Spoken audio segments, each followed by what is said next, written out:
Well, wow. Can you talk us through where you are now, insofar as you can, and what you're doing? How have you found yourself in this position? Well, the whole thing started some 30 days ago. So at that time I was on the streets of Kiev from day one of invasion. I spent the first 3 days being on the streets, sleeping outdoors, because at that time nobody could understand what's going to happen, and we should have been reacting in a certain manner. I'm just 100% Ukrainian, pure civilian, have never been to military service, have never taken part in any military campaign. But I've been from 2014, when the whole thing started in Ukraine with Russia. I started to heavily train with one of the best snipers in Ukraine. And for those 6 years, I've been practicing different types of shooting for more or less 3 times a week.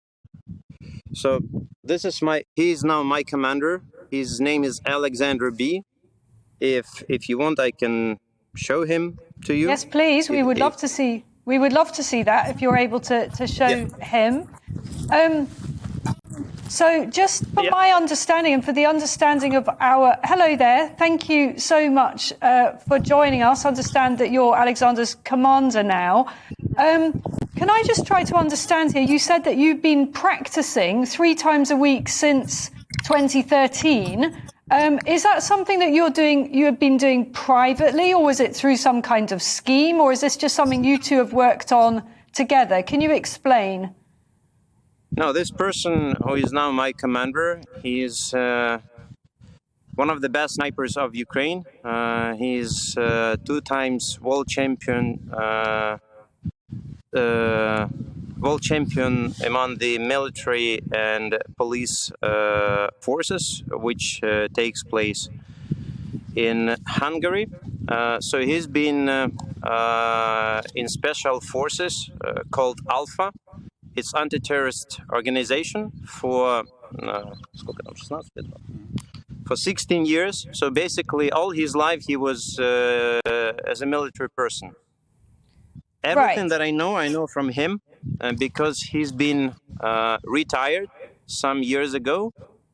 But from 2014, he started to teach different people. He set up the Ukrainian Federation for long-range shooting.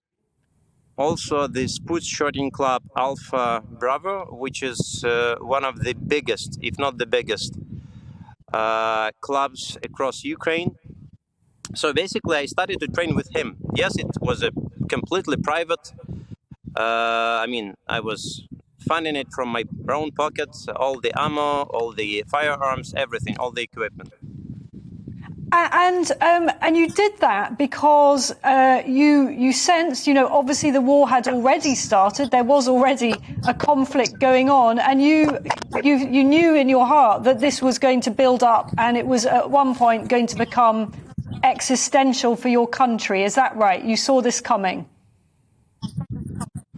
Look, for me, it was absolute. 2014 for me was extremely difficult. Why? Because at that time I realized no matter how fast I can swim 5 kilometers in open water or how many push-ups I can do, I was not able to protect my loved ones at that time because I didn't have any knowledge of how to use firearms.